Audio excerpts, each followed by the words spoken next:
नेपालको लागि गर्छु भनेको थियो त्यो गर्न सकेको छ या छैन? छैन, गर्न सकेको छैन। किन सकेन? यसको यो अझैसम्म के छ भने यो मेकानिजम नै हामीले सबभन्दा पहिला चाहिँ यसलाई डेभलप गर्नुपर्ने हुन्छ। कसले? यो हामी आफ्नै अर्गनाइजेसनभित्रको मेकानिजम नै हामी आफैले नै यसलाई चाहिँ कस्तो प्रारूप दिने। अब किनभने 2003 सालको एनआरएनको एउटा चाहिँ इमेज जसरी नेतृत्व वर्गबाट चाहिँ सुरु गर्नुभएको थियो, त्यसपछिको निड्सहरू जुन आवश्यकता अहिलेको चाहिँ अवस्थामा छ त्यो टोटल्ली डिफरेन्ट छ।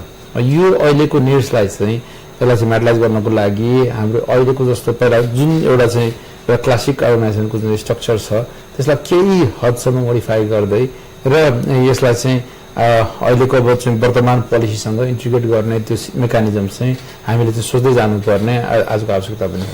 लगानी गर्ने वातावरण नेपालमा छ या छैन? दुईटै किसिमको अहिलेको अवस्था भन्नुहोस् त। एउटा के भन्छ भने रिस्क कन्ट्रीको हिसाबले यहाँ तपाईँले ब्याङ्कमै पनि पैसा राख्नुभयो भने पनि 9-10% पाउनुहुन्छ। त्यो भनेको हाई रिटर्न हो। जबकि संसारमा विकसित राष्ट्रहरूमा चाहिँ 1% पनि पाउनलाई मुस्किल पर्छ। अब यो हिसाबले भन्ने भने त्यो लगानी पनि एक किसिमको चाहिँ पैसा राख्नु पनि त लगानी हो नि। अब यो किनभने रिस्क बढी भएको कारणले चाहिँ रिटर्न बढी हुन्छ भन्ने चाहिँ जुन एउटा चाहिँ मान्यता छ, त्यो हिसाबले भन्यो भने दुईटै छ। मैले भन्नु खोजेको कुनै पनि त्यसबाट एक्सिडेन्टली केही पनि चेन्ज भएन भने त्यसको राम्रो रिटर्न छ। सो एक्सिडेन्ट हुने कारणले गर्दाखेरि यसलाई चाहिँ बढी रिस्क जोनमा राखेका हुनाले चाहिँ बढी यसको चाहिँ रिस्क बेयर गराइन्छ। त्यो हिसाबले भन्यो भने अपर्च्युनिटी नभए पनि हो, लगानी गर्ने वातावरण नभए पनि हो, वातावरण पनि छ, वातावरण नभए पनि। तपाईँ चाहिँ आफूले के महसुस गर्नुहुन्छ? नेपालमा लगानी गर्न ठिक छ, उपयुक्त देश हो, उपयुक्त समय हो? गर्नुपर्छ भन्छु। किनभने कुनै पनि लगानी जुन रूपमा हुनु पर्थ्यो हुन सकेन नि, किन त? तपाईँले अब जगदीशजीले पनि धेरै दिन घुम्नु भएको छ, तपाईँले पनि देख्नु भएको छ। अब अघि भर्खर मैले भने कि यो पहिलो जेनेरेसनहरू अब धेरै कम साथीहरू हुनुहुन्छ। अलिकति छोटो समयमा भन्नुहोस् न, अब यो 19 को दशकमा नै विदेश जाने क्रम बढी बढेको हुनाले यो सरस्वती हेर्दाखेरि 30 वर्षको अन्तरालमा यो डेभलप भएको कम्युनिटी, यो 30 वर्षको अन्तरालमा एकजना अब धेरै कम मानिसहरू त्यहाँबाट निस्किन्छन्, त्यसमा पनि कम सङ्ख्यामा।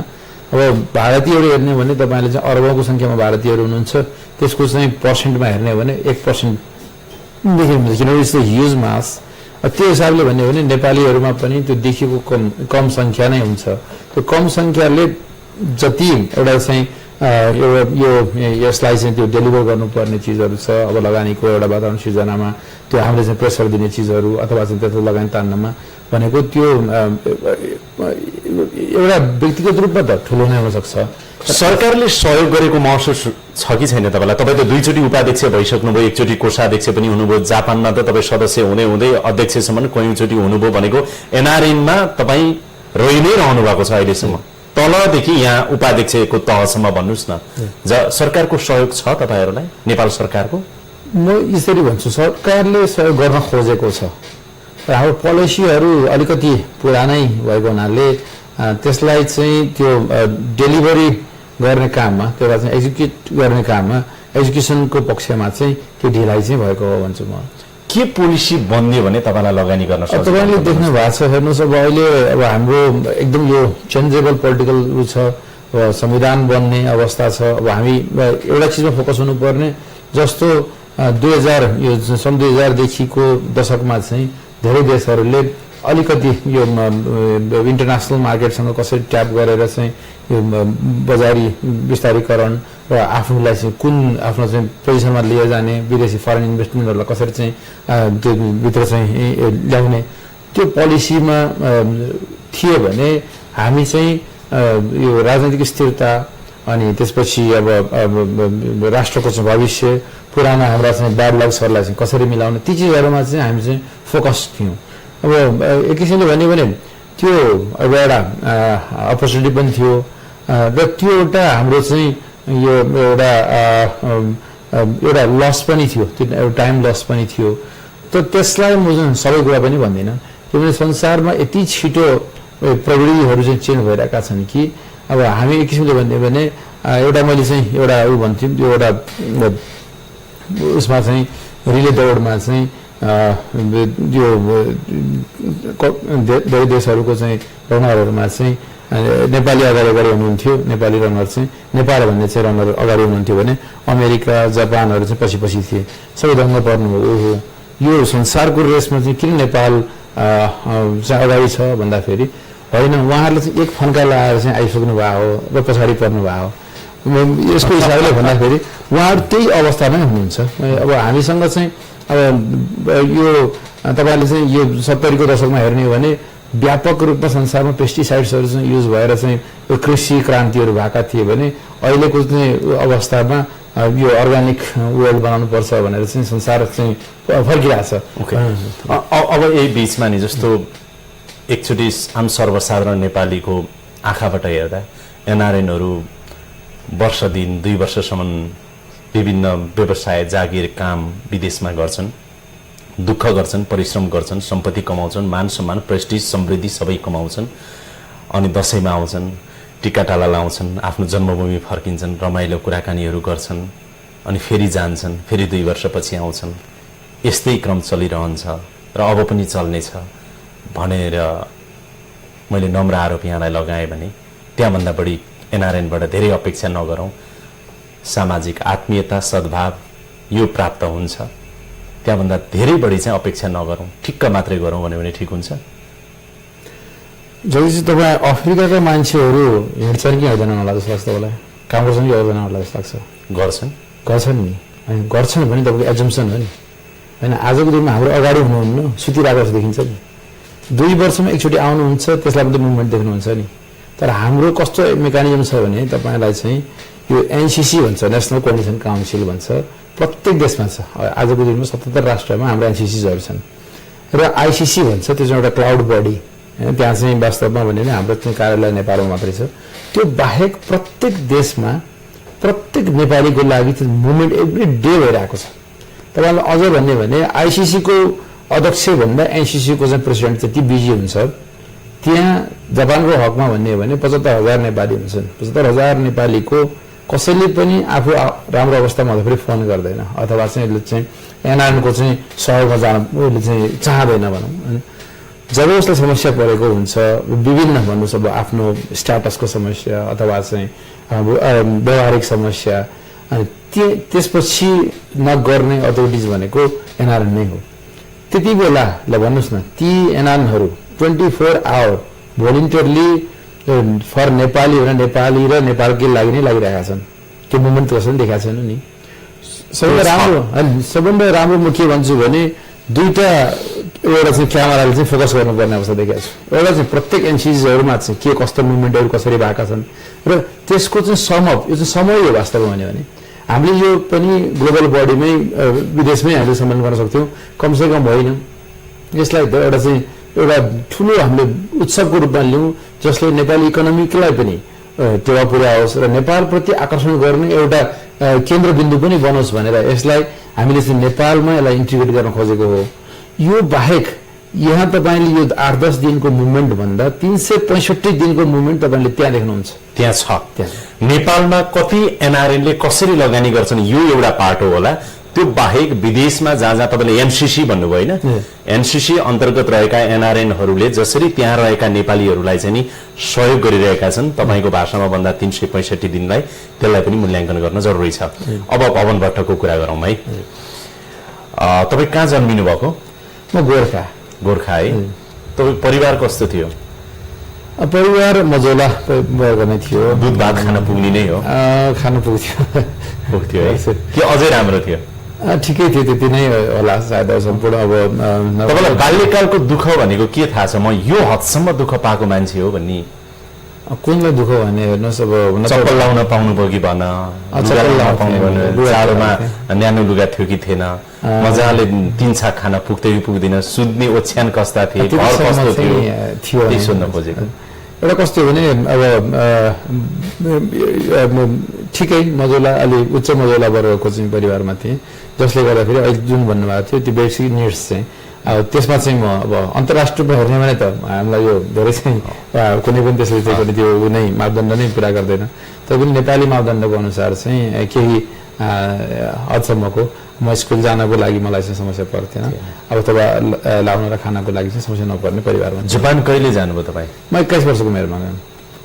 किन जानुभएको म विद्यार्थीको रूपमा गएको थिएँ पढ्नुभयो पढेँ के पढ्नुभयो कति पढ्नुभयो प्रथम त म त्यहाँ जापानी भाषा नै पढेँ किनभने त्यो देश भनेको यस्तो छ कि ल्याङ्ग्वेज तपाईँको जबसम्म राम्रो हुँदैन त्यो बुझ्न सकिँदैन र त्यहाँ तपाईँले के गर्न चाहँदाखेरि पनि अलिक गाह्रो हुने अवस्था तपाईँ पनि जापान जानुभएको मैले जापानमै भेट्न मौका पनि पाएको थिएँ तपाईँलाई त्यो बुझिहाल्नुहुन्छ तपाईँले अब त्यसमा पहिले म यो ल्याङ्ग्वेज स्टुडेन्टको रूपमा गएँ त्यसपछि मैले चाहिँ उच्च शिक्षाको लागि चाहिँ त्यहाँ चाहिँ 1.5 वर्ष जति मैले चाहिँ त्यहाँ युनिभर्सिटीमा पढ्ने मौका पाएँ 10 वर्षमा तपाईँको जीवन आर्थिक रूपले कायापलट भयो होइन जापान गएको झन्डै 1 दशक प्लस 20 वर्ष भयो 21 वर्ष भनेपछि म 40 वर्षको भएँ 40 वर्ष 20 वर्ष होइन अहिले त 20 वर्ष हो 10 वर्ष तर करिब 1 दशकमै तपाईँले एउटा ठुलो चेन्ज लाइफमा फाइनेन्सियली ल्याउनु भयो धेरैले भन्छन् भवनबाट धेरै धनी हुनुहुन्छ भनेर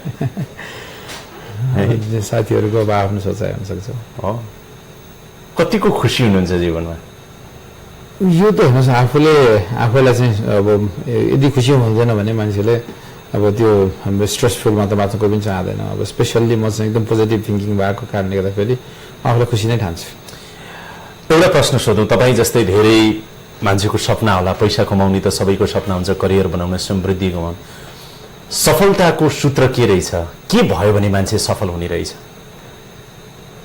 सफलता अब यसलाई कसरी चाहिँ मलाई एउटा ऊ पनि छ साम वाल्टन भन्ने वालमार्ट यो संसारको सबभन्दा लार्जेस्ट एउटा आउटलेट धेरै कर्मचारीहरू भएको मध्ये तेस्रोमा पर्छ तेस्रोमा अनि त्यसको फाउन्डर साम वाल्टनले के भन्नुहुन्थ्यो भने success is the choice not a chance भन्नुहुन्छ होइन अब यो चाहना गर्नुपर्छ सबभन्दा पहिलो कुरो अब सक्सेसमा पनि फेरि विभिन्न हुन्छन् पैसा कमाउँदैन सक्सेस भन्ने हुँदैन एउटा चक्र भन्ने हुन्छ त्यसमा त्यो त उहाँको भयो अब भवन भट्टलाई पनि सोधौँ न तपाईँ पनि सफल एउटा लेभलमा यति कलिलै उमेरमा आइसक्नुभयो के भयो भने मान्छे सफल हुने रहेछ मैले त्यसलाई जोड्दै थिएँ मैले त्यसमध्येको त्यही उहाँको त्यो भनाइलाई नै मैले चाहिँ छाने अब त्यसमा अब त्यो विभिन्न फ्याक्टरहरू हुन्छन् अब एउटा अब हामीले एउटा चाहिँ त्यो एमबिएको एउटा चाहिँ कोर्स म एमबिए त मैले चाहिँ त्यो कम्प्लिट गर्न पाइनँ चाहँदै पनि तर चाहिँ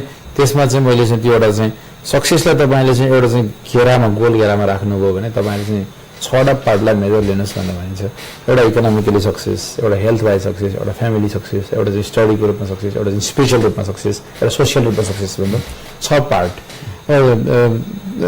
बिल गेट्स भएर तपाईँले चाहिँ सक्सेसम्यान भनेर चाहिँ भन्नु मिल्दैन उहाँ यदि चाहिँ स्ट्रेसफुल लाइफ बिताउनु भएको छ भने होइन अब त्यो यसमा चाहिँ अब तपाईँ अब हुन त आजको दिनमा मैले चाहिँ आफ्नो वेट मैले चाहिँ 5 किलो गेन गरिरहेको छु मैले हेल्थ वाइज चाहिँ मैले 5 किलो घटाउँछु भनेर जुन एउटा चाहिँ त्यो आफूले चाहिँ कमिटमेन्ट गरेको थिएँ त्यो पुरा गर्न सकेँ हुनाले मैले हेल्थ वाइज मैले सक्सेस गर्न सकेको छैन जस्तो अझ बढी भनौँ न म तपाईँलाई सजिलोसँग सोध्छु लगन बढी महत्त्वपूर्ण हो सपना देख्नु महत्त्वपूर्ण हो अथवा नडराउनु अथवा स्वावलम्बी बनिराख्नु महत्त्वपूर्ण हो अथवा सफलताका सूत्रहरू हुन्छ नि होइन अघि भर्खर मैले भने सबभन्दा पहिलो चाहनै राख्नु इच्छा नै राख्नु सपना नै देख्नु पर्यो र त्यसमा तत्परता देखाउँदै अगाडि बढ्नु पर्यो हजुर अब्स्ट्याकल त आउँछन् हजुर अब मैले अब जसको बारेमा धेरै सुनेको छु तपाईँले धेरै राम्रा अवार्डहरू पनि एचिभ गर्नुभएको छ त्यो तपाईँले चाहना राखेर नै एचिभ गर्नुभयो नि होइन र चाहना नराखेको भए त सायद आफूले चाहिँ त्यो पनि तपाईँ एचिभ गर्न सक्नुहुन्थेन अब पहिलो कुरो त्यो हुनु पर्यो र एउटा स्पेसिफिक गोल बनाइसकेपछि त्यसका लागि अब तर्जुमा कार्य कसरी चाहिँ जाने बाटो खोज्नु पर्यो आफूले चाहिँ कुन बाटोबाट जाँदाखेरि आफूलाई चाहिँ सजिलोसँग चाहिँ त्यहाँ मिट गर्न सकिन्छ अब एनआरएनको कुरा गरौँ न तपाईँ एनआरएनको सबैभन्दा तल्लो कहाँ तहदेखि हुनुहुन्थ्यो संस्थापक सदस्य जापानको त्यहाँबाट संस्थापक त्यहाँको सदस्य हुनुभयो त्यसपछि जापानको अध्यक्ष पनि हुनुभयो 2 टर्ममा सदस्य भएँ त्यहाँ अनि त्यसपछि 2003 सालमा 3 सालको अक्टोबरमा नेपालमा यसको चाहिँ स्थापना भयो त्यसपछि लगत्तै नै हामीले चाहिँ डिसेम्बर 2003 सालमै पर्छ डिसेम्बरमा तौरसा समिति गठन गऱ्यौँ तौरसा समितिको म सदस्य थिएँ अनि त्यसपछि खैर त्यता धेरै त नजाउँ तपाईँ सदस्य हुनुभयो त्यसपछि अध्यक्ष पनि हुनुभयो त्यसपछि यता आएर अन्तर्राष्ट्रिय रूपमा एनआरएनको चाहिँ तपाईँ कोषाध्यक्ष पनि हुनुभयो 2 पटक उपाध्यक्ष भइसक्नु भएको छ अहिले उपाध्यक्ष हुनुहुन्छ अध्यक्षमा उम्मेदवारी दिँदै हुनुहुन्छ तपाईँ घोषणा नै गर्नुभयो नि घोषणा गरिसकेँ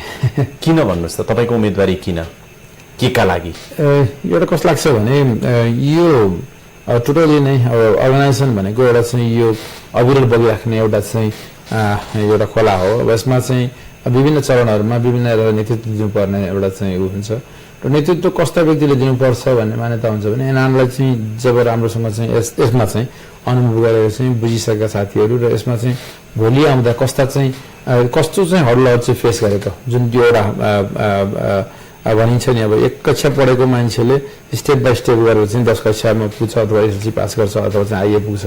त्यसमा अब तपाईँले एकैचोटि चाहिँ 8 कक्षाको चान्स दिनुभयो भने एक कक्षा पुग्दाखेरि चाहिँ त्यो विभिन्न ग्यापहरू तपाईँले त्यो एउटा आफ्नो चाहिँ यो फिजिकल्ली ग्रोथ भवन भट्टको अब पालो आयो भनेर हो कि अथवा मैले केही नेतृत्व दिनुपर्छ भनेर हो? किनभने अहिले तपाईँ भन्दै हुनुहुन्थ्यो सदस्य एउटा चाहिँ नि देशको एनसीसी भन्छ क्या होइन, त्यसको सदस्यदेखि आएको म उपाध्यक्ष त 2 चोटि भइसकेँ, अब त मेरो पालो आयो नि भनेर मात्रै हो या म नेतृत्व दिन्छु, मसँग नयाँ भिजन छ, एनआरएनलाई दिन्छु, देशलाई दिन्छु अथवा समग्र चाहिँ विश्वकै लागि पनि केही गर्न सक्छु भनेर हो? यो भवन भट्टको पालो भन्दा पनि यो चाहिँ संस्थाको माग हो जस्तो मलाई लाग्छ सबभन्दा ठुलो कुरो हो र। किनभने यसमा अविरल लाग्नु भनेको पनि धेरै ठुलो हडल छ। तपाईँलाई चाहिँ आफ्नो व्यापार छ, व्यवसाय छ, परिवार छन्, साथीभाइ छन्, समाज छ, अनि विभिन्न आफ्ना चाहिँ सबै चिजहरूलाई थातीमा राखेर चाहिँ यसमा लाग्नुपर्ने हुन्छ डेडिकेटेड भएर चाहिँ। र अविरल लाग्नु भनेको यो एउटा सानो एउटा तपस्या पनि होइन। अब यसमा यस तपस्याभित्र चाहिँ जन्मिएका चिजहरू अनुभवहरू भनेको अब यो मैले मात्रै चाहिँ लिएर राख्नु भनेको पनि यो संस्थाको लागि हानिकारक हुन्छ। मैले जानेका चिजहरू सेयर गर्ने अथवा यो संस्थालाई चाहिँ मैले देखेका चाहिँ नेगेटिभ फ्याक्टरहरूलाई चाहिँ कसरी चाहिँ क्लियर गर्ने। र अहिले मैदानमा तपाईँ मात्रै हुनुहुन्छ कि अरू पनि हुनुहुन्छ? जमुना गुरुङको चर्चा आइरहेको छ पछिल्लो समय, जो शेष घलेको धर्मपत्नी पनि हुनुहुन्छ। अब सबै अब यसमा मैले पनि बार बार भेटिरहेको छु। वास्तवमा उहाँले त्यस्तो उहाँहरूबाट किनभने म 4 वर्षसँगै उहाँसँग काम गरेको हुनाले अब हाम्रो एउटा सक्सेसरको रूपमा तपाईँ नै अगाडि बढ्नु भएको छ भनेर मैले चाहिँ त्योभन्दा बढी मैले केही पनि सुनेको छैन। अब यो उहाँ आउनुभयो भने नि जमुना गुरुङ पनि मैदानमा आउनुभयो भने यो एउटा चाहिँ कस्तो छ भने पनि राम्रै मान्छे हो, उहाँ यो प्रगतिको अभ्यास हो, उहाँ पनि राम्रो हुनुहुन्छ, उहाँले धेरै यो संस्थालाई गर्न खोज्नु भएको छ। खैर उहाँको तर्फबाट त अब पछि कुरा गरौँ न, अलिकति तपाईँका कुरा गरौँ है त, मलाई क्लियर गरिदिनुहोस् आम जनताको अगाडि पनि एनआरएनहरूको अगाडि पनि। भवन भट्टले कसरी भ्याउनुहुन्छ? तपाईँको आफ्नो बिजनेसै यति धेरै छ, आफै यति धेरै व्यस्त हुनुहुन्छ, अध्यक्षको पद सम्हालेपछि भवन भट्टले एनआरएन हाँक्न गाह्रो छ भनेर पनि चर्चा गर्छन्, के भन्नुहुन्छ? त्यो सबै कस्तो हुन्छ भ्याउँदैन भवन भट्टले एनआरएन हाँक्न भन्यो भने? त्यसो भने त मैले त बिजनेस पनि नयाँ डेभलप नगरे पनि त हुन्छ नि होइन। त्यो कस्तो हुन्छ भने यो सबै सिस्टमले रन गर्ने चिज हो। यसमा अब समय दिन भ्याउनुहुन्छ र तपाईँ? 2 वर्ष दिनुपर्छ, यसरी दिनुपर्छ कि तपाईँको बिजनेस त 15 वर्ष त दिए जस्तो लाग्छ मलाई। 2 वर्ष भने त त्यही ठुलो कुरा च्यालेन्ज हुन्छ जस्तो लाग्छ मलाई। र स्पेसल्ली फेरि कस्तो हुन्छ भने अब नेतृत्वमा पुगिसकेपछि तपाईँलाई फेरि कस्तो हुन्छ भने यो बार यो मौका सबै आइराख्ने मौका होइन। र यसलाई तपाईँले एकदम चाहिँ अत्यन्तै रूपमा चाहिँ दिल, वचन र कर्मले यसमा पुरै यसलाई चाहिँ डेलिभर नै गर्नुपर्ने हुन्छ। अब तपाईँले देख्नुहुन्छ म त अझै यङ छु र यसमा आजको यो आउँदै 2 वर्ष भनेको यसमा मैले चाहिँ कुनै पनि त्रुटि छोडेको खण्डमा चाहिँ सबै औला उठाउने, मेरो त्योभन्दा पछि पनि मेरो चाहिँ आफ्नो चाहिँ मेरो चाहिँ लाइफ छ। त्यो एनआरएनको लागि त अध्यक्ष भइसकेपछि त सक्यो नि, अब त्यसपछि त त्योभन्दा माथि के छ? होइन, मेरो व्यक्तिगत लाइफ त छ नि होइन। यसले त मलाई त एउटा के गरिरहेको हुन्छ भने रेकगनाइजेसन मात्रै दिएको हुन्छ। भोलि अब विज भवन भट्ट भन्ने चाहिँ मैले चिनाउने मौका पनि हो। तर नेपालको लागि जस्तो एउटा तपाईँसँग जोडिएको प्रश्न के छ भनेदेखि बीबी एयरवेज तपाईँले एउटा महत्त्वाकांक्षी योजना अब नेपालको लागि सुरु गर्नुभयो, त्यो ग्राउन्डेड भयो, त्यो कहाँ छ अहिले थाहा छैन। अनि सुरुङ मार्गकै नेपाल यो पूर्वाधार विकास कम्पनी कुशकुमार जोशीपछि तपाईँ अध्यक्ष बन्नुभयो, लगानी पनि गर्ने भनिएको थियो, त्यो कता कता भयो, त्यो पनि अब करिब विलिनै भए जस्तो देखियो। नेपालको लागि चाहिँ धेरै आशातीत तपाईँको उम्मेदवारीले चाहिँ ठुलो हर्ष हुनुपर्ने कारण केही छ? यी सबै कुराहरू जोडिएर आछन् तपाईँसँग। जगदीशजी, तपाईँलाई म भन्छु मेरो पहिलो रेस्टुरेन्टको नाम के थियो होला तपाईँलाई थाहा छ? थाहा छैन तर जापानमा सबभन्दा बढी नेपालीको कसैको रेस्टुरेन्ट छ भने भवन भट्टको छ भन्ने चाहिँ मैले सुनेको छु। त्यो रेस्टुरेन्टको नाम शेर्पा थियो, त्यो डुब्यो त्यो रेस्टुरेन्ट। तपाईँले कहिले पनि त्यसको दौड गर्नु भएन नि। तर आज त्यो नडुबेको भए मैले 310वटा रेस्टुरेन्ट त बनाउन सक्थिनँ नि होइन। डुबेरै हो। मैले भन्न खोजेको के हो भने अब यो बिजनेसको क्रममा के हुन्छ भने च्यालेन्ज गर्नुसँग ठुलो कुरो हो। यसमा चाहिँ के हुन्छ भने यसले यो च्यालेन्ज जुन एउटा यो एटिट्युड हुन्छ नि त्यसले चाहिँ जति सिकाउँछ नि त्यसले अरूलाई पनि इन्फ्लुएन्स गर्छ। र आजको दिनमा भन्यो भने वास्तवमा भन्यो भने बिबिआरएसको हकमा तपाईँले लेख्न सक्नुहुन्छ बकाइदा रूपमा। अब त्यसमा विभिन्न टेक्निकल फ्याक्टरहरू थिए। यो च्यालेन्ज थियो राष्ट्रको चाहिँ 72 अर्बभन्दा बढी पैसा चाहिँ विदेशीहरूलाई टिकट काटेर चाहिँ नेपालीहरूले चाहिँ बाहिर पठाइरहेको। यो कमसेकम केही पर्सेन्ट मात्रै रोक्न सकियो भने पनि राष्ट्रिय अर्थतन्त्रमा चाहिँ केही टेवा पुग्छ भनेर मैले गरेको च्यालेन्ज थियो यो चाहिँ। अब टुरिज्म हाम्रो चाहिँ अलमोस्ट घट्दै थियो। यत्रो चाहिँ टुरिज्मको सम्भावना भएको मुलुक हाम्रो पहिला यो बाटो नै बनाउनु पर्छ भनेर चाहिँ यसलाई चाहिँ हवाई मार्गलाई चाहिँ खोल्नको लागि एउटा च्यालेन्ज थियो। अब त्यसलाई अब विभिन्न फ्याक्टरहरूले चाहिँ असर पार्नले चाहिँ गएको छ। तर म यसलाई चाहिँ हारेको पनि छैन। आज तपाईँले देख्नुहुन्छ नेपाललाई अलिक व्यवस्था गरे अरू त बिजनेस व्यवसाय राम्रै छन्। भवन भट्टको त्यो यस्तो धनी बन्नु भएको छ, यति प्रतिष्ठित बन्नु भएको छ। अहिले तपाईँले भन्नु भने सफलताका सूत्र सोसियली फाइनेन्सियली हेल्थ वाइज अथवा चाहिँ नि एकाडेमिक रूपमा 5-6वटा जे भन्नुभयो सफलै हुनुहुन्छ। तर नेपालतिरको लगानी चाहिँ अलि डुब्दै गएको भएर अलि व्यवस्था पो यता गरेको हो कि होइन। मैले गयो भने नि आज बकाइदासँग मेरो हेड अफिस देख्न सक्नुहुन्छ तपाईँ चाहिँ बिबिआरएस भनेर देख्न सक्नुहुन्छ। यो डुबेको भयो मैले चाहिँ अनि अरू बनेको चाहिँ अर्गनाइजेसन राख्थेँ। एयरपोर्ट सफा गर्ने कुरामा चाहिँ तपाईँको अलिकति बढी इन्ट्रेस्ट नै रह्यो, त्यसले काम गर्यो है होइन? चेन्ज आयो कम्तीमा त्यो यात्रुहरूले पनि यो पछिल्लो समय चाहिँ यो सरसफाइ त्यो चाहिँ एकदमै यो चाहिँ एउटा एनआरएनको हामीले चाहिँ लगानी मात्रै नभइकन यो चाहिँ यो सिप पनि हामीले चाहिँ डेलिभर गर्न सक्छौँ भन्ने एउटा चाहिँ उदाहरण थियो। अब जबकि अब वर्षौँदेखि चाहिँ एउटै चाहिँ हामीले चाहिँ ट्रेडिसनल वेबाट चाहिँ गरिरहेको चाहिँ क्लिनिङलाई हामी चाहिँ अन्तर्राष्ट्रिय स्तरको चाहिँ क्लिनिङ प्रविधिबाट चाहिँ गर्दाखेरि कति सफा हुन्छ चेन्ज त्यो देखाउनु थियो हामीले चाहिँ त्यो राम्रो गर्नुभयो। त्यो पनि मैले तपाईँलाई भनिरहेको छु बिबिआरएस पनि यो एउटा मेरो चाहिँ एउटा प्यासन हो। यो अझै सकिएको छैन। यो तपाईँले छिटै चाँडै नै तपाईँले देख्न सक्नुहुन्छ। म त आजको दिनमा मैले चाहिँ कर्मचारी राखेर त्यत्रो चाहिँ बिल्डिङ्स तपाईँले चाहिँ बिबिआरएस भनेर राख्नुपर्ने आवश्यकता त म त मूर्ख छैन नि। म त अरू यहाँ चाहिँ विभिन्न अरू बिजनेसहरू पनि छन्। अरू पनि छन् धेरै। तपाईँ मिडियामा लगानी छ, अब एजुकेसन सेक्टरमा लगानी छ, धेरै धेरै होटल लाइनतिर पनि छ। अब छ राम्रो छ। तपाईँलाई संस्थापन पक्षको साथ छ होइन? मलाई सबैको साथ छ। विशेष त संस्थापन पक्षको उपेन्द्र महतोजी लामी छाने अब लगायतहरूको पनि साथ छ। यसमा सबैको साथ छ भन्ने चाहिँ मलाई लाग्छ। मैले के सुने भनेदेखि संस्थापन पक्षहरूले आफ्नो एसम्यानको रूपमा चाहिँ भवन भट्टलाई उभ्याउँदैछन् ताकि उहाँहरूले पनि अब एनआरएनमा चाहिँ भूमिका अझ सशक्त हुन्छ। त्यो रूपमा भवन भट्टको उम्मेदवारी आएको छ भन्ने पनि हल्ला आयो कि भन्नुहुन्छ? कस्तो छ भने म चाहिँ अहिले तपाईँले संस्थापन पक्ष भन्नुभयो। अझ मैले के भन्छु भने आफ्नो एराको सबै लिडर्सहरू संस्थापक नै हो जस्तो लाग्छ मलाई।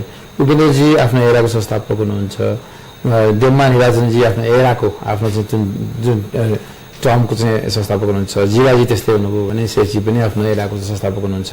त्यो हिसाबले भन्यो भने सबै संस्थापन पक्ष मलाई साथ छ भन्ने चाहिँ मैले विश्वास गरिरहेको छु। खैर अब तपाईँको उम्मेदवारी कसरी अगाडि बढ्ला र तपाईँ एनआरएनको अध्यक्ष हुनुभयो भने तपाईँको कमिटमेन्ट के रहनेछ एनआरएनका लागि र समग्र चाहिँ नेपाली जनताका लागि र यो देशका लागि पनि भन्ने विषयमा म थप कुराकानी गर्नेछु। एकैछिन छोटो ब्रेक लिउँ है त। एकैछिन ब्रेक।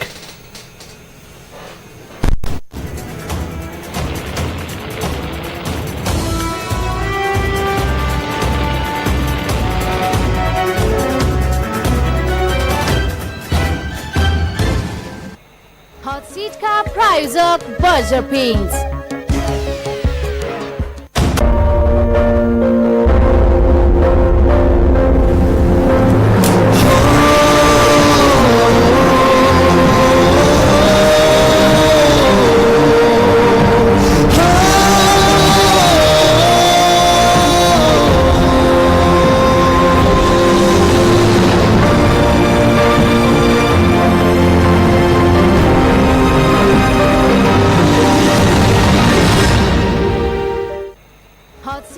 प्रायोजक बर्जर पेन्ट्स।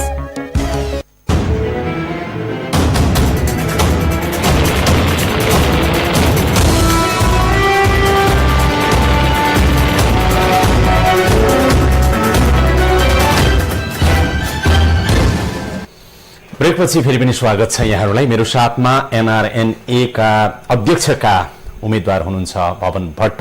उहाँसँग योभन्दा अगाडि गोर्खामा जन्मिनुभएका भवन भट्ट जुन जापानमा आफ्नो कर्मथलो बनाउनुभयो, धेरै समृद्धि हासिल गर्नुभयो। एनआरएन जुन जापानको एनसीसी भन्छ त्यसको सदस्यदेखि अध्यक्ष हुँदै हाल कोषाध्यक्ष र एनआरएनए को चाहिँ नि 2 पटक उपाध्यक्ष समेत भइसक्नु भएको छ र उहाँले अहिले अध्यक्षका लागि आफ्नो उम्मेदवारी पस्कनु भएको छ, मैदानमा उत्रिसक्नु भएको छ, घोषणा गरिसक्नु भएको छ। उहाँसँगै अब अध्यक्षको उम्मेदवारका रूपमा अहिलेका अध्यक्ष शेष घले जो हुनुहुन्छ उहाँका धर्मपत्नी जमुना गुरुङ पनि आउने भन्ने चर्चा छ। यद्यपि उहाँले औपचारिक रूपमा घोषणा गरिसक्नु भएको छैन।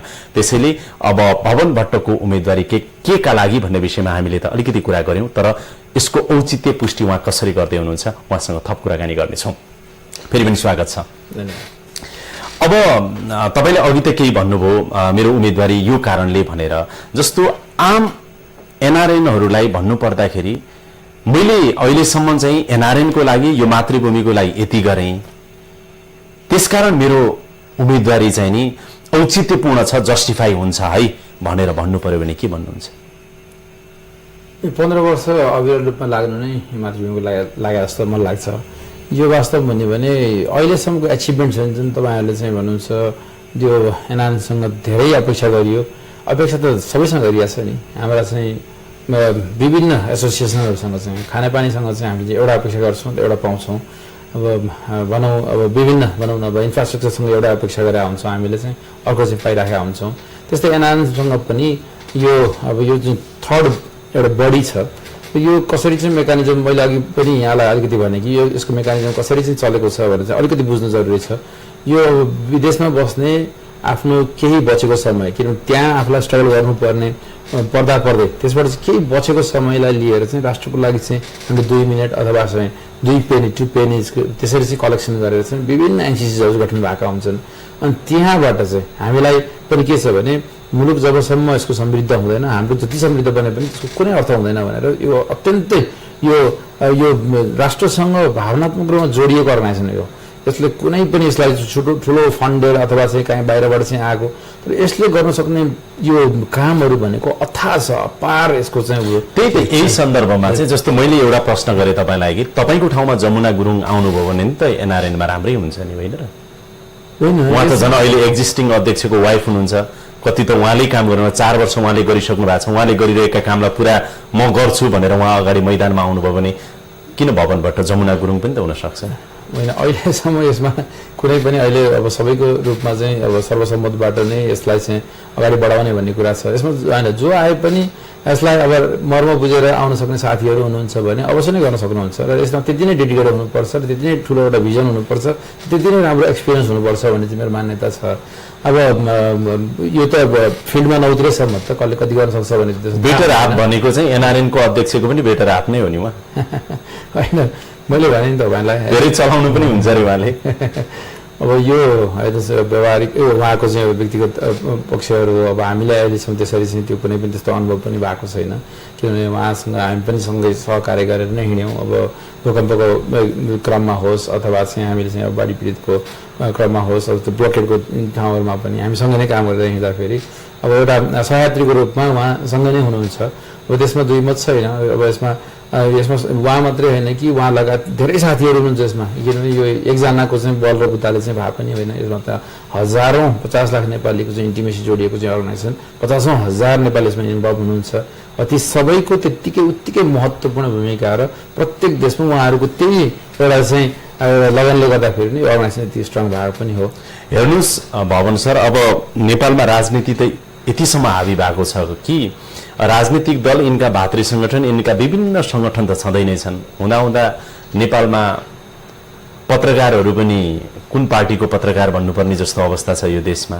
मानवाधिकारवादी पनि पार्टीका मानवाधिकारवादीहरू भने जस्ता छन्, डाक्टरहरू पनि फलाना पार्टीका डाक्टर भनेको अवस्था छ। अब यस्तो अवस्था छ कि हुँदा यो एनआरएनहरू पनि राजनीतिबाट कस्तो गजबले ग्रसित भएको जस्तो देखिन्छ। विगतका 2-4 वटा तपाईका इलेक्सन हेर्यो भनेदेखि, तपाईँ विगत 5-7 वर्ष यताका इलेक्सन हेर्नुहोस्, तपाईँहरू पनि राजनीतिबाटै प्रभावित भएको जस्तो देखिन्छ नि। मैले त कस्तो चाहिँ फिलिङ गरेको छु भने त्यस्तो जति बाहिरबाट सोचिन्छ त्यस्तो चाहिँ भएको छैन। यो एनआरएनमा हुन त धेरै ब्लेम लगाइन्छ, यसमा राजनीतिसँग चाहिँ यो बाहेक छैन, वादी सङ्गठनहरूको चाहिँ चलखेल हुन्छ, जनजातिहरू यसमा चाहिँ हावी हुन्छन् भने जुन एउटा चाहिँ ब्लेम लगाएको छ यो टोटल्ली गलत हो। यो अब भन्नुहोस् न, तपाईँ काङ्ग्रेसवाला अध्यक्षको उम्मेद्वार हो कि एमालेवाला हो कि अथवा अर्को माओवादीवाला हो कि अरू कुनै पार्टीवाला हो कि अथवा कुनै जातीय सङ्गठनको, वर्गीय सङ्गठनको, क्षेत्रीय सङ्गठनको? अघि नै मैले पहिला नै भनिसकेँ यो टोटल्ली गलत कुरा हो। त्यो हिसाबले गर्दाखेरि म कुनै पनि वर्ग र कुनै पनि पार्टीको चाहिँ ऊ होइन। म एउटा चाहिँ म आफूलाई पनि के भन्छु भने सबैको एकताको बिन्दु भन्छु। म सबैजनालाई चाहिँ एकै ठाउँमा आजको दिनमा कस्तो छ भने एउटा चौतारीमा कसै बस्यो भने अर्को चाहिँ पर गएर चाहिँ बस्नुपर्ने अवस्था छ भने यो एनआरएन भनेको यस्तो चौतारी छ कि जहाँ सबै वर्ग, सबै क्षेत्र, सबै भएका साथीहरू यहाँ छन्। र त्यसको यो यसको चाहिँ सिम्बलको रूपमा नै हामीले चाहिँ यसलाई चाहिँ अगाडि बढेको छ भन्ने मेरो विश्वास पनि छ। र भवन भट्ट अध्यक्ष भयो भने यो हुन्छ एनआरएनमा अथवा नेपालको लागि भन्ने के छ? के गर्नुहुन्छ तपाईँले? एउटा एनसिसी अघि मैले भने कि यो तपाईँले चाहिँ जति गतिविधि चाहिँ यहाँ मुलुकमा 2 वर्षको केही क्षणमा पछि चरममा हुन्छ भनेर भन्नुभयो। यो वास्तवमा एनसिसीमा जति धेरै गतिविधि हुन्छ त्यो अत्यन्तै ठुलो र कष्टदायी छ त्यहाँ। किनभने त्यो आइसिसीको प्रेसिडेन्ट भन्दा पनि म त अझ के भन्छु भने एनसिसीको प्रेसिडेन्ट त्यति बिजी हुन्छ, त्यति एक्सपेक्टेसन हुन्छ। किनभने फेस टु फेस आफ्नै मुलुकमा प्रत्येक नेपालीहरूको समस्यालाई लिएर चाहिँ उसले चाहिँ हिँड्नु परेको हुन्छ। के गर्नुहुन्छ त अब यसको लागि? त यो मैले भन्नुभएको एनसिसीलाई कसरी सशक्त बनाउनुहुन्छ, कसरी सहयोग गर्नुहुन्छ? त्यो बुझ्नु भनेको, त्यो बुझेको प्रेसिडेन्ट, आइसिसीको प्रेसिडेन्ट हुनु भनेको यो एनसिसी र आइसिसी बिचको एउटा इन्टिग्रेसन हुनु हो। त्यो मिड पोइन्ट हुनु भनेको के भने हाम्रो स्ट्रेन्थ बढ्नु हो, नेटवर्क डेभलप हुनु हो, त्यसमा एकतामै बल हुन्छ। यसपछि हामीले के कोअर्डिनेसन मजबुत बनाउनु हुन्छ, हजुर, होइन त एनसिसी र आइसिसी बीच। हजुर। दोस्रो कुरा, नेपालमा लगानी बढाउनको लागि अथवा नेपालको लागि मेरो योजना यो छ है, जुन शेष घले अथवा त्योभन्दा अगाडिका चाहिँ अध्यक्षहरूले निरन्तरता दिएको कुरालाई म पनि निरन्तरता यसरी दिन्छु, नयाँ कुरा चाहिँ यो गर्छु भन्ने के छ? निरन्तरता हेर्नुहोस्, हाम्रो अब जस्तो पुरानो सरकार आएपछि नयाँ सरकार चेन्ज हुँदाखेरि टोटल्ली त्यो डिफ्रेन्ट चेन्ज हुने भन्ने परिपाटी चाहिँ यहाँमा बस्दैन। हामी चाहिँ मेरो स्पेसली मान्यता के हुन्छ भने अहिलेसम्म अनगोइङ त्यो प्रोजेक्ट्सहरूलाई यसलाई कुनै पनि हाम्रो जस्तो लाप्राक बस्ती भन्नुहोस्, हाम्रो चाहिँ बिल्डिङ्स भन्नुहोस्, शङ्खमल पार्क भन्नुहोस्, यसलाई कुनै पनि हालतमा आफ्नो कार्यकालमा 100% कम्प्लिट गर्ने म त्यसलाई गर्ने प्रति पनि जनाउन चाहन्छु।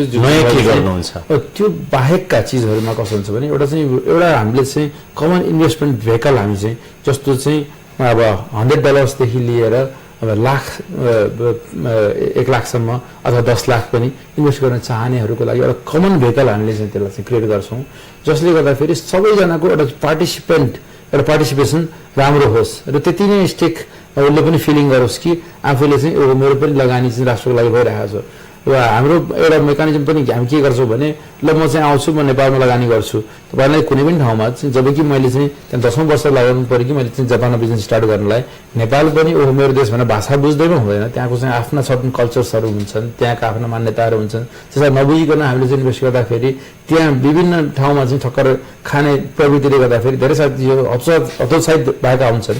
तर म चाहिँ हामी चाहिँ अझ के भन्छु भने हाम्रो चाहिँ हामी यहाँ इन्भेस्ट नै गरिरहेका चाहिँ हामी साथीहरू चाहिँ के भन्छौँ भने यहाँ अझै गर्नुहोस्, किनभने आजको दिनमा इन्भेस्ट गर्नु भनेको तपाईँलाई गर्नुहोस् भन्ने एउटा भयो। तर एनआरएन को अध्यक्ष भोलि तपाईँका दिनमा तपाईँ हुनुभयो भने त्यो इन्भाइरोमेन्ट नेपाल सरकारसँग समन्वय गरेर क्रिएट गर्नुहुन्छ तपाईँ?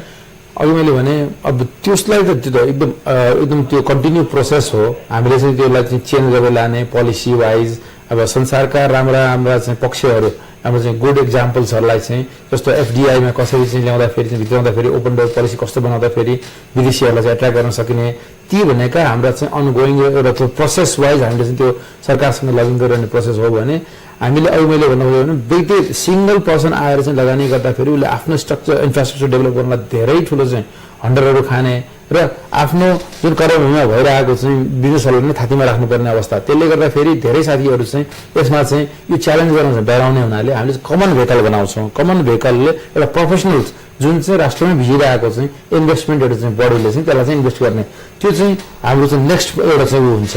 अब भवन भट्टले यो गर्छु भन्नुभयो, अब खैर जमुना गुरुङ मैदानमा आउनुभयो र उहाँ पनि अध्यक्षको उम्मेद्वार बन्नुभयो भनेदेखि जस्तो चाहे लाप्राको बस्ती होस् अथवा पार्क बनाउने कुरा होस्, तपाईँहरूको आफ्नै बिल्डिङ बनाउने कुरा होस्, अथवा एनसीसी र चाहिँ आईसीसी बीचको कोअर्डिनेसन मजबुत बनाउने कुरा होस्, गभर्मेन्टसँग एक खालको लभिङका कुराहरू होस्, यी जति तपाईँले अहिले भन्नुभयो नि यी कुराहरू त उहाँबाट पनि सम्भव छ भनेर मैले भने त्यो स्वीकार्नु चाहिँ हुन्छ? हजुर, स्वीकार्नुहुन्छ? स्वीकार्छु। भनेपछि आम एनआरएन को लागि भवन भट्ट अथवा जमुना गुरुङ जो आए पनि उस्तै हो या फरक हो? त्यो आफूले चाहिँ विचार गर्ने चिज हो।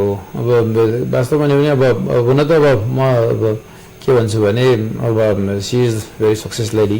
उहाँले चाहिँ एउटा स्ट्रगल जो फेजबाट चाहिँ अब दुईजना एकजना पार्टनर्सको रूपमा म धेरै, किनभने म 4 वर्षसँगै उहाँसँग काम गरेको हुनाले उहाँहरूको चाहिँ त्यो जीवनगाथा सुन्दाखेरि पनि धेरै नै उहाँ एउटा चाहिँ यो सर्वसाधारण नेपालीले भन्दा त्योभन्दा माथि उठेर गएको स्ट्रगल, जसले गर्दाखेरि अन्तर्राष्ट्रिय छवि बनाउन सफल हुनु भएको छ।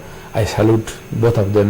न उहाँहरूले चाहिँ त्यो मेहनत, कडा परिश्रम, मेहनत, त्यो उहाँहरूको त्यो अविरल, अनि त्यसैको लागि नै हामीले चाहिँ 2 वर्ष 4 वर्षको लागि अब हाम्रा प्रेसिडेन्टलाई उहाँ त्यो आफ्नो अर्गनाइजेसन चाहिँ यसरी चाहिँ डेभलप गर्न सक्नुहुन्छ भने उहाँले चाहिँ युएनआई जस्तो चाहिँ यो अर्गनाइजेसनमा आएर चाहिँ केही समय दिनुभयो भने के यसको चाहिँ हाइट बढाउनुहुन्छ, यसलाई चाहिँ ठुलो ध्यान दिन सक्नुहुन्छ भनेर हामीले त्यही अपेक्षा साथ नै उहाँलाई ल्याएका थियौँ।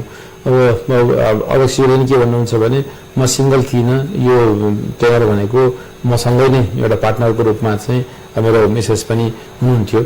त्यो हिसाबले भन्यो भने वास्तवमा 4 वर्षमा उहाँ सँगसँगै नै एउटा चाहिँ एउटा अध्यक्षको भूमिकामा उहाँ पनि हुनुहुन्थ्यो। मलाई खुसी लाग्यो भवन सर, यसरी आफ्नो यदि प्रतिस्पर्धीको रूपमा आउनुभयो भने तपाईँले बडो खुलेर उहाँको प्रशंसा गर्नुभयो। यो बडप्पन पनि हो, राम्रो पनि हो। आफ्नो प्रतिस्पर्धी कोही आउँदैछ भने उसको प्रशंसा सायदै कम सुनिन्छ, तपाईँबाट सुनियो पनि खुसी लाग्यो। आज तपाईँसँग म सिङ्गल इन्टरभ्यू गरिरहेको भएर कतै उहाँमाथि पनि अन्याय नपरोस् भनेर पनि म, यदि उहाँ चुनावमा उठ्नुभयो भने जमुना गुरुङको साइडबाट पनि म केही बोलिरहेको थिएँ। उहाँका भर्सनहरू पनि आउलान् र हामी तपाईँलाई पनि शुभकामना दिन चाहन्छौँ। यदि जमुना गुरुङजी उहाँ उठ्नुभयो भने उहाँलाई पनि शुभकामना दिन चाहन्छौँ। हाम्रो त मात्र के छ भने तपाईँको जन्म यहाँ छ, यो माटोले तपाईँलाई जन्मायो, हुर्कायो, बढायो। तपाईँ पटक पटक यहाँ आउनुहुन्छ, विभिन्न खालका सेवाहरू यो देश र जनताका लागि पनि गरिराख्नु भएको छ। आर्थिक समृद्धि तपाईँले गरिराख्नु भएको छ।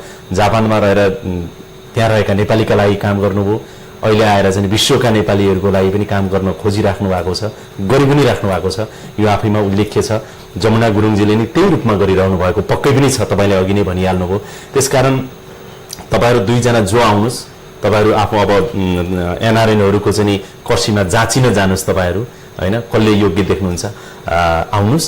तर हाम्रो आग्रह एउटा के छ भने नेपालको तर्फबाट नेपालमा अझै लगानी बढाउनुहोस्, नेपाललाई अझै आफ्नो ठान्नुहोस्। तपाईँका आफन्त यहाँ धेरै छन्, नेपालीहरू धेरै छन् जहाँ तपाईँले माया, ममता, आत्मीयता, सुख दुःख सबै साट्न बाँड्न पाउनुहुन्छ। यो देश तपाईँको पनि हो, हामी सबैको हो। कार्यक्रममा आइदिनु धेरै धेरै धन्यवाद। धन्यवाद, थ्याङ्क यू। हवस् त, यसका साथै अहिलेको लागि यो कार्यक्रम यहीँ बिट मार्ने अनुमति चाहन्छु। कार्यक्रम युनिटका सम्पूर्ण सहकर्मीहरूको साथमा मलाई पनि बिदा दिनुहोस्। नमस्कार।